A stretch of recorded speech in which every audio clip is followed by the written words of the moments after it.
the most evil serial killers ever. Every year, nearly 25,000 people are murdered in the United States. But only a tiny fraction of those killings are the work of serial killers, predators who kill not for survival, but for pleasure, power, or a twisted sense of purpose. What drives someone to commit not one, not two, but dozens of murders over years, even decades? And more chillingly, how many are still out there, unnoticed, unpunished, waiting? Before we begin today's story, please let us know where you are viewing from. Please remember to subscribe if you like this video. Serial killers have haunted the darkest corners of our collective imagination. They defy logic, morality, and humanity. From the calculated genius of Ted Bundy to the chaotic bloodlust of Richard Ramirez, these are not just criminals, they are monsters in human skin. In this chilling exploration, we peel back the layers of some of the most evil serial killers ever to walk the earth. Their stories aren't just about murder, they're about manipulation, madness, and the horrifying depths of depravity some are capable of. This is not fiction. These are facts. And they're more terrifying than any nightmare. On the assumption that most people, given the choice, won't harm another without reason. That we're safe walking down the street. That the stranger beside us in the elevator isn't plotting to kill. But serial killers break this illusion. They remind us that evil isn't always obvious. That some people can smile at you, talk to you, even love you, and still harbor dark desires so twisted, they defy comprehension. Serial killers have existed for centuries, but it wasn't until the 20th century that we began to study them seriously. The term itself, serial killer, was coined in the 1970s by FBI agent Robert Ressler, and since then, understanding these individuals has become a major branch of criminal psychology. But what have we truly learned? For one, they aren't all the same. Some kill for power, like John Wayne Gacy. Some for pleasure, like Jeffrey Dahmer. Others for attention, revenge, or a personal sense of purpose. But what unites them is a disregard for human life so profound, so complete, that it turns them into predators. They often blend in. They might have jobs, families, neighbors who say, "He seems so normal." This camouflage is what makes them so dangerous, and so hard to catch. And the cost of not catching them? Devastating. In the United States alone, there are dozens of active serial killers right now. Men, and sometimes women, who have killed multiple times and will likely kill again. In some cases, their victims are forgotten, dismissed as runaways, addicts, or homeless people. In others, they're everyday people, taken from supermarkets, bus stops, or even their own homes. So, why do we keep talking about serial killers? Because to understand them is to protect ourselves. To study their methods, their patterns, and their minds is to fight against them. And because when we look at the darkest elements of humanity, we're forced to ask uncomfortable questions about ourselves, our society, and what we choose to ignore. Evil wears many faces. Some smile charmingly. Some walk with a limp. Some laugh, sing, or pray. Others sit in silence for hours. But beneath these facades, some of the most infamous serial killers in history lived, hunted and killed, over and over again, while the world around them remained blissfully unaware. In this section, we examine 5 of the most terrifying serial killers ever to live, their backgrounds, their methods, their motives, and the chilling details of their capture. Number 1. Ted Bundy, the charming predator. Ted Bundy was the archetype of the wolf in sheep's clothing. Handsome, articulate, and intelligent, Bundy didn't fit the stereotype of a killer. Yet behind the boyish smile was a man who abducted, raped, and murdered at least 30 young women across multiple states in the 1970s. Born in 1946, Bundy's early life was filled with instability. Raised by his grandparents and told his mother was his sister, Bundy struggled with identity and control. He was a law student, a political volunteer, and even worked at a suicide hotline alongside author and Rule, who would later write a book about his crimes. Bundy's method was chilling in its simplicity. He would fake an injury, wear a sling or use crutches, and ask women for help loading something into his car. Once close, he would incapacitate them and drive off in his VW Beetle. He tortured and killed them in remote locations, often returning to the bodies to perform unspeakable acts. His escape from custody, twice, only added to his legend. In 1977, Bundy escaped from a Colorado courthouse. A year later, he fled from jail in Florida and committed his most brutal act yet, the The Chi Omega sorority house murders at Florida State University. 2 women were bludgeoned to death. 2 others were severely beaten. Just weeks later, he abducted and killed 12-year-old Kimberly Leach. Bundy was finally caught and sentenced to death. He confessed to over 30 murders, but is suspected of more. He was executed in the electric chair in 1989. Number 2. Andrei Chikatilo, the Butcher of Rostov. While Ted Bundy used charm, Andrei Chikatilo used deception and rage. Between 1978 and 1990, Chikatilo murdered at least 52 people, mostly women and children, in the Soviet Union. Born in 1936 during Stalin's regime, Chikatilo grew up in poverty and war. Stories of cannibalism and starvation filled his childhood. He suffered from impotence and humiliation, which fueled a deep resentment and rage toward women. He lured his victims with promises of help or gifts, often in train stations or bus depots. Once isolated, he would stab, mutilate, and sometimes consume parts of his victims. His rage was so intense that some victims had up to 50 stab wounds. The investigation into Chikatilo's crimes was hampered by Soviet bureaucracy and denial that a serial killer could exist under communism. Innocent men were arrested, and some were even executed.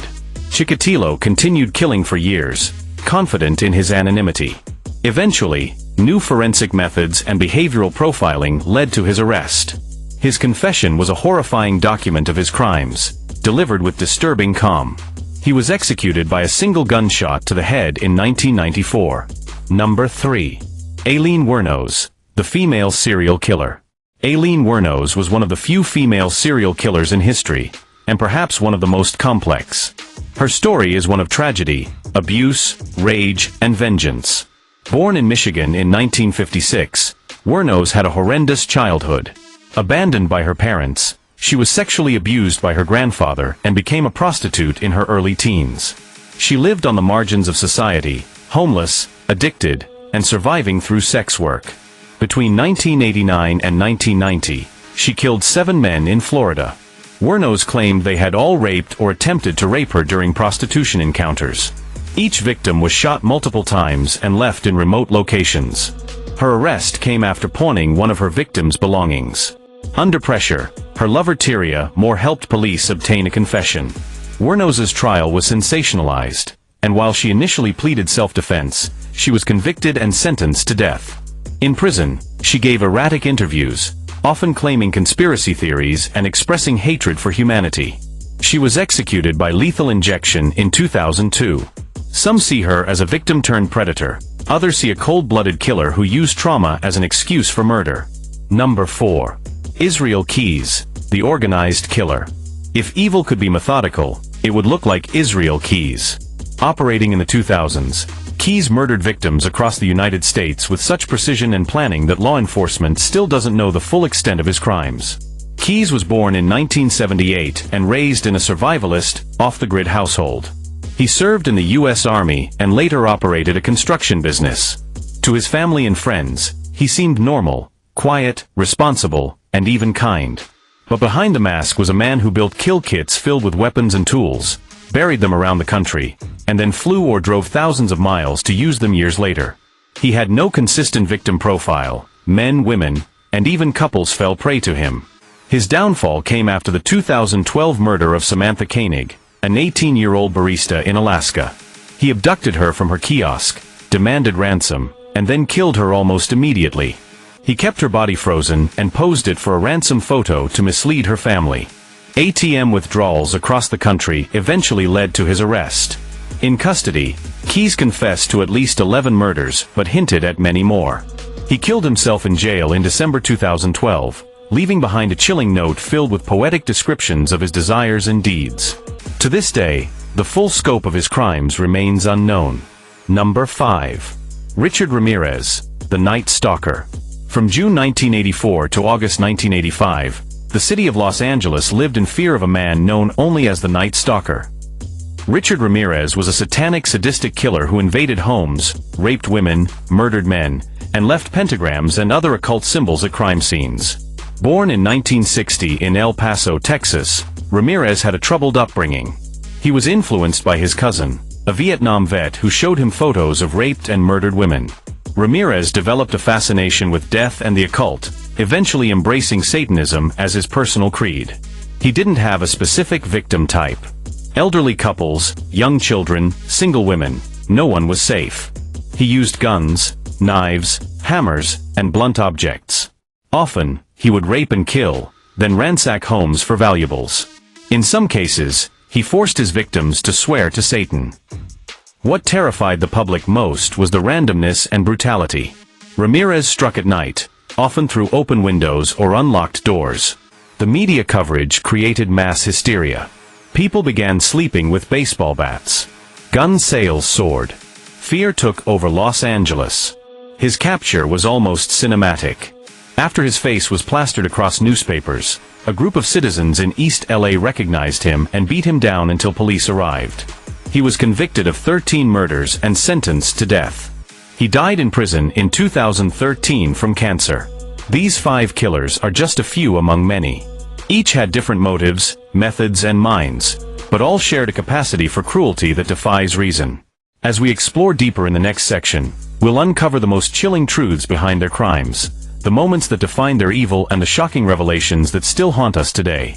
The question is no longer why these killers murdered, but how far they went. What truly defines the evil in each of these individuals isn't just the body count or the brutality. It's the shocking twists, the confessions that make your blood run cold, and the moments that even seasoned detectives struggle to comprehend. Ted Bundy's final confession, a deal with death. In the days leading up to his execution, Bundy realized his time was running out. For years, he toyed with the media, investigators, and even the courts, offering partial truths, vague numbers, and riddles about his crimes. But now, with the electric chair just days away, he saw one final chance: trade the truth for a delay. Bundy began confessing, more than he ever had before. He spoke of bodies buried in remote forests, of revisiting corpses to engage in necrophilic acts, of decapitations and trophies. He claimed to have killed over 100 women, though only 30 were confirmed. One of the most chilling moments came when he described returning to a corpse to apply makeup, wash her hair, and spend the night beside it. It was a grotesque performance of possession, a final assertion of dominance over someone who could no longer resist. Even his execution didn't bring full closure. Bundy died with many secrets, and to this day, authorities believe some of his victims remain undiscovered. Chikatilo's courtroom madness, evil on display. During his trial, Chikatilo didn't just sit quietly. He ranted, screamed, exposed himself, and chewed on his own hand. But it wasn't an act. Psychiatrists confirmed he was sane, just monstrously violent and without remorse. He described his crimes in chilling detail, explaining how the act of stabbing brought him sexual pleasure. His impotence in everyday life was replaced by dominance and control through murder. One girl, only 9 years old, was stabbed 30 times, with Chikatilo achieving sexual gratification through the violence alone. One of the most disturbing revelations? He often killed in broad daylight, in busy areas like woods near schools or train stations, and no one noticed. He blended into the background, a tired, balding man with a briefcase. His last words before execution? He spat at the guards, cursed the court, and had to be dragged out, still unrepentant, still full of rage. Aileen Wuornos, the spiral of sanity. In her final months on death row, Wuornos began to unravel. Interviews showed her wild-eyed, accusing prison staff of poisoning her food, torturing her with sonic pressure, and being part of a government conspiracy. But beneath the madness were confessions that turned her self-defense claim upside down.